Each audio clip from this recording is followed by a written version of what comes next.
Thanks for watching Community Update for Friday, January 29th. I'm Steve Erickson.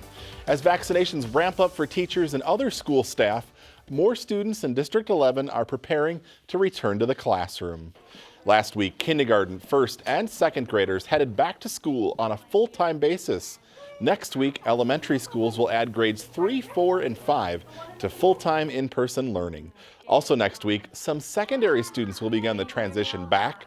Sixth grade students will move from full distance learning to the hybrid model, going to in-person classes 2 days a week. These are tumultuous and exciting times filled with daily change and just a lot of patience for our parents and staff. And I want to give an incredible shout out to our teaching staff for the work they've been doing in the last few weeks, getting ready to bring our students back.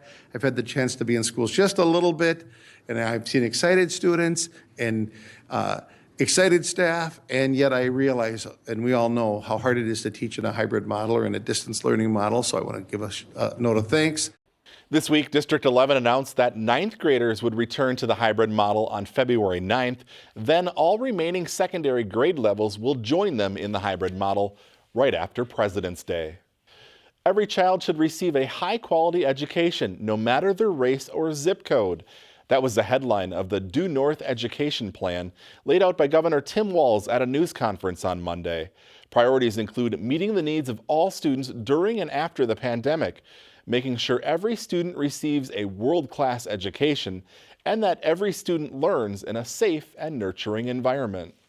So we're here today to lay out our Due North Education Plan, a plan that's going to fund 21st education, ensure every student learns. Includes the support for students, and it understands we're going to have to first and foremost recover from COVID.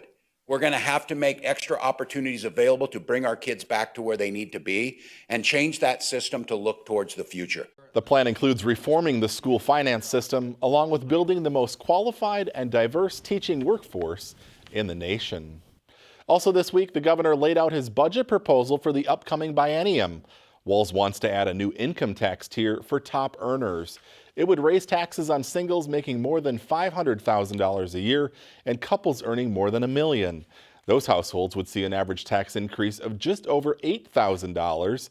The governor's proposal would also increase taxes on corporations, capital gains, cigarettes, and vaping products. Republican leaders say the budget can be balanced without tax increases. A new grocery shopping concept could soon make its way to Minnesota. We're talking about Amazon Fresh, which could be eyeing a space in Riverdale Village. Last week, we told you about plans in the works to convert the old JCPenney building into 5 different tenant spaces. Well, this week, several published reports indicate Amazon Fresh may construct stores in Coon Rapids, along with Burnsville and Eagan. But Amazon says it doesn't comment on rumor or speculation, and possible new tenants in Riverdale have yet to be revealed to the city. Amazon currently has fresh grocery stores in California and Illinois. Shoppers don't need to check out the traditional way. Items are scanned as they are added to the Smart Cart, which even has a built-in scale. The final bill is then processed through a customer's Amazon account. A big honor this week for those involved in the construction of the overpass at the double railroad tracks on Hanson Boulevard. When the bridge was open to traffic on August 4th, 2020, it was substantially complete.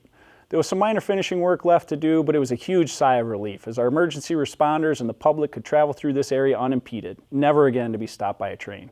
On Wednesday, the Hanson Boulevard grade separation won the Project of the Year award at the annual conference for the City Engineers Association of Minnesota.